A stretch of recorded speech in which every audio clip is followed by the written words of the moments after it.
You want to play against Michael Jordan before he retires.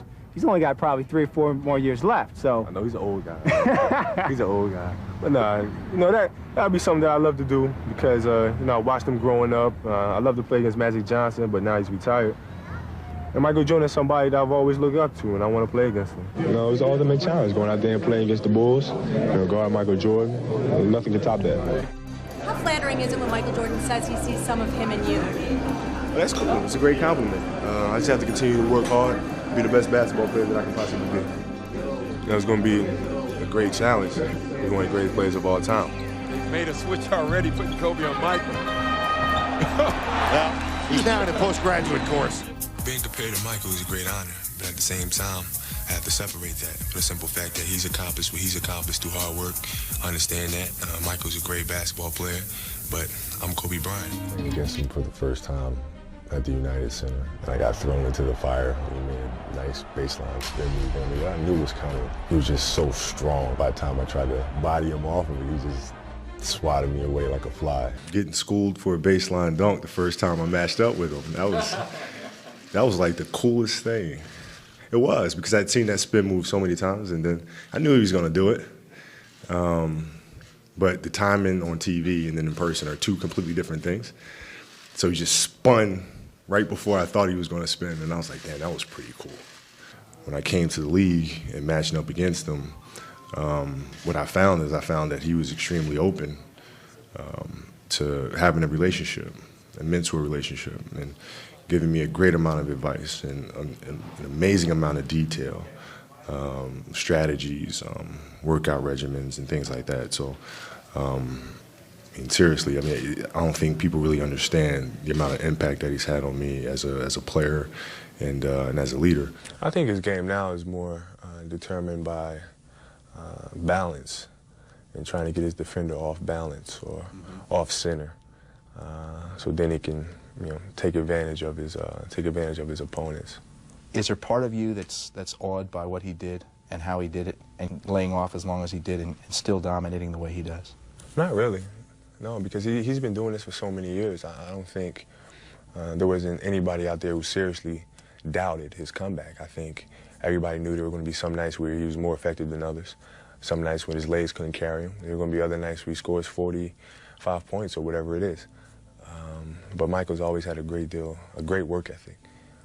So I'm really not too surprised at what he's doing right now. He's doing what he wants to do. And if that's what he wants to do, my respects go to him. He had a great career.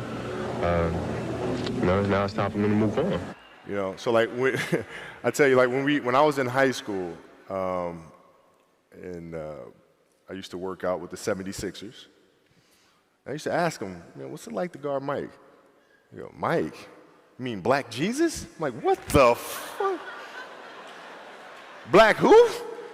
Oh, we call him Black Jesus. Or you can call him Black Cat. I'm like, I'm gonna call him fucking Mike. That's his fucking name.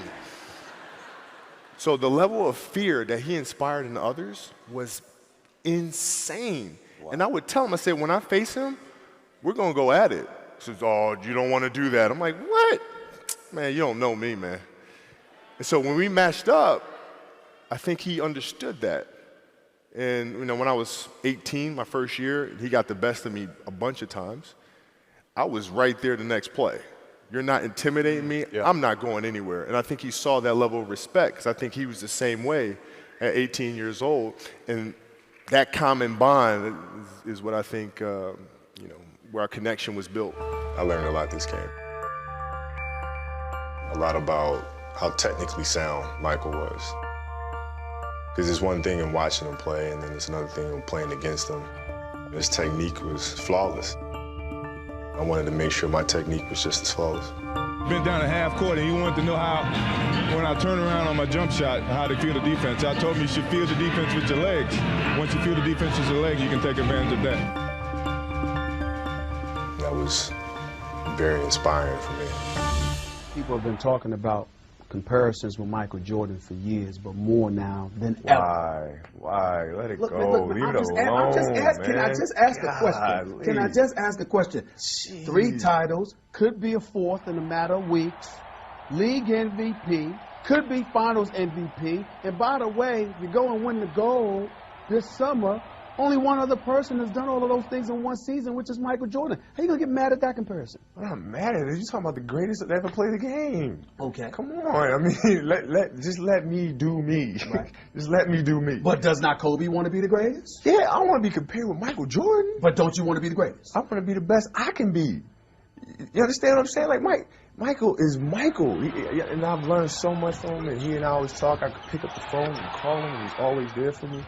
And,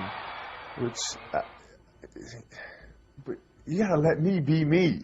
You know, we're different people. Who's on your short list of best competitors you've faced? Michael Jordan, Allen Iverson are the two that come to mind immediately because they were relentless.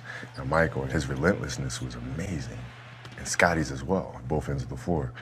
And then, you know, in my generation, AI was much the same. I mean, from opening tip to the end, I mean, this guy was just going and going and going, and he'd always put you in jeopardy. So those two guys are the most competitive I faced.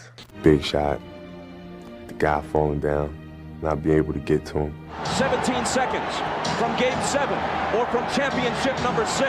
Jordan, open, Chicago with the lead. Does he give you advice? Yeah, he does actually, yeah. Good advice? Great advice. I mean, I'll never ever say that. I mean, him and Magic and those guys, and you know, Michael in particular, is really giving me phenomenal advice on how to take a team, particularly with the personalities that that we have, and how to better communicate with your teammates, how to better elevate your teammates. What player in your career did you learn the most from? Oh, Michael. Michael? For sure. Even though you never played together? For sure. Wow. I remember being a kid and going to games, expecting to see the players play.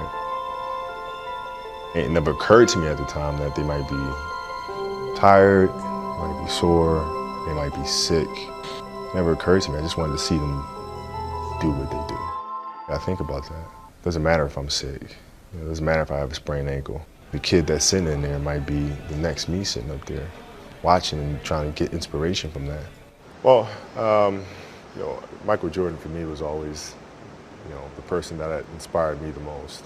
And, you know, how he carried himself, how he handled things, and how he carried the athlete, the black athlete, not just in the United States of America, but became a global phenomenon, and saying, okay, a black athlete can reach the masses and inspire the masses on a global scale. You know, Michael is competitive in all things that don't make sense, right? Ping pong. Yeah, it's just, Yeah. you know what I'm saying? So, like, he would try to get me to play golf all the time. Mike, I know about you. I've written books report about you in, like, elementary school. Like, I know you started playing golf when you were in Carolina. So that means if I'm doing the math, you've been playing golf for, like, 100 fucking years. I have not picked up a golf club. Ever. Ever. The last thing you're going to do is get me on a golf course and annihilate me. Not going to do it. Is Michael Jordan a friend of yours? He's a good mentor of mine. He's like a big brother. He is, okay. Yeah. So how regularly will you speak to Michael? I don't know. Like in a year's time? Every once in a while. Every once in a while. And Will Smith was here a few weeks ago. He was talking about Michael and how he just constantly wants to compete when it comes to everything. All the time. Literally everything. Does he do that with you? Yeah. He does? He tries, yeah. He tries? Try. And what things does he try to compete with you? I don't know. I mean, the last time we had dinner, he was talking about, you know, my year in 1991 versus your peak year. I would have kicked your ass. And I said, Mike, come on now, listen. Enjoy the salad. Like, you know, we both know that's not going to happen. When you and Michael go out to dinner, who picked up the check at the end of that meal? Well, he does. He's big brother. Oh, he does? Okay. Big brother always picks it up. Is that how it works? That's how it works. I see.